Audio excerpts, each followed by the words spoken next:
Hari ini Kathy akan mewawancarai seorang tokoh inspiratif yaitu papi saya. Terima kasih Pi atas waktu yang sudah disediakan sehingga wawancara ini bisa terlaksana. Saya persilakan Papi untuk memperkenalkan diri. Nama saya Heru Wijaya, lahir 9 Desember 1970 di kota Semarang, Jawa Tengah. Saya adalah seorang pedagang alat-alat sablon yang sudah berdagang kira-kira 20 tahun. Saya adalah alumni Karangturi angkatan 90, mempunyai seorang istri dan juga seorang anak yang kebetulan juga bersekolah di Karangturi. Sekolah Karangturi sudah berhasil mendidik dan membantu saya sehingga saya mempunyai semangat juang yang tinggi sehingga mampu bertahan dan bekerja dengan baik sampai saat ini. Dalam pengamatan Kathy, Papi adalah seorang tangguh dalam menghadapi berbagai tantangan. Hampir semua masalah yang terjadi dengan mudah Papi selesaikan. Apakah benar selama perjalanan hidup Papi, semua masalah bisa dengan mudah diselesaikan? Tentu saja tidak, Kathy. Tidak semua masalah bisa dengan mudah kita selesaikan. Pernah ada satu masalah yang membuat Papi itu jadi putus asa dan frustasi sama sekali. Masalah apa kira-kira membuat Papi sempat merasa putus asa dan frustasi? Ceritanya begini, pada tahun 1998 terjadi krisis moneter dan hal itu juga berdampak di negara Indonesia ini. Saat itu Papi sedang bekerja di salah satu bank di kota Semarang.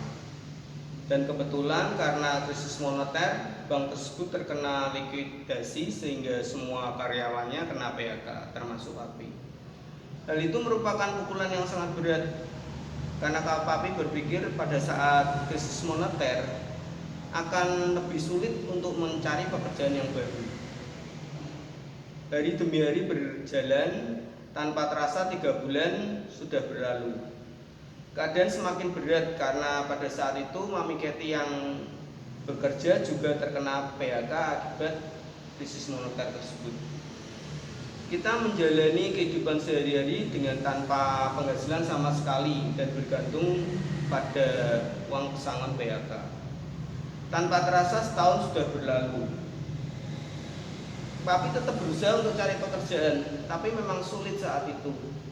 Dan hal itulah yang menyebabkan Papi merasa sangat frustasi dan putus asa.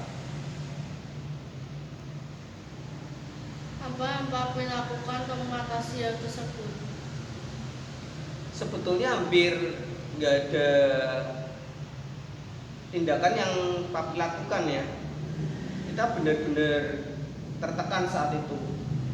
Namun tiba-tiba ada seorang teman yang datang ke Semarang dan bertemu Papi, dan dengan pertemuan tersebut Papi menceritakan masalah yang sedang dihadapi serta berharap jikalau teman tersebut bisa membantu menyelesaikan masalah yang sedang Papi hadapi.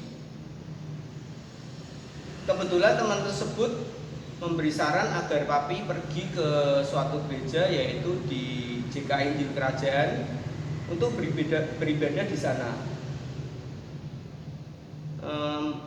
Dalam hati Papi juga heran, apa sih hubungannya antara mencari pekerjaan dengan beribadah di suatu gereja. Namun karena posisi yang terdesak dan terjepit, Papi nurut aja lah. Mulai minggu itu Papi mencoba untuk pergi ke gereja JKI Injil Kerajaan. Dan pada saat kebaktian, Papi mendapat lawatan dari Tuhan, dijamah Tuhan, membuat Papi mempunyai semangat kembali. Semenjak itu Papi semakin rajin untuk pergi ke gereja dan kemudian mengikuti kegiatan di sana seperti persekutuan doa di gereja itu.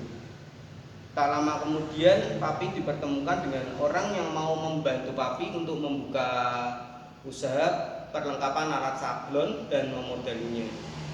Dengan berjalannya waktu, toko tersebut bisa berkembang dengan baik sampai saat ini.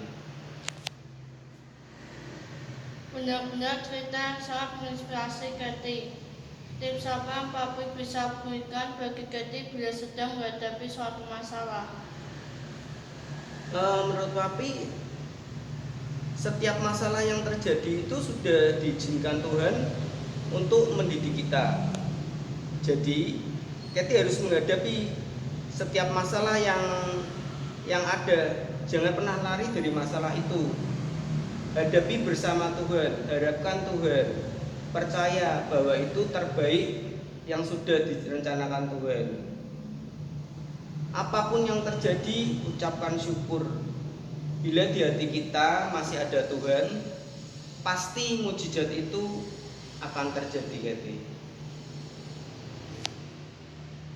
Terima kasih Papi atas kesediaannya untuk berbagi pengalamannya bagi Kathy bila sedang menghadapi suatu masalah.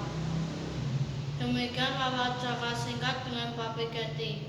Semoga bisa menjadi berkat dan menjadi inspirasi bagi kita. Tuhan Yesus memberkati.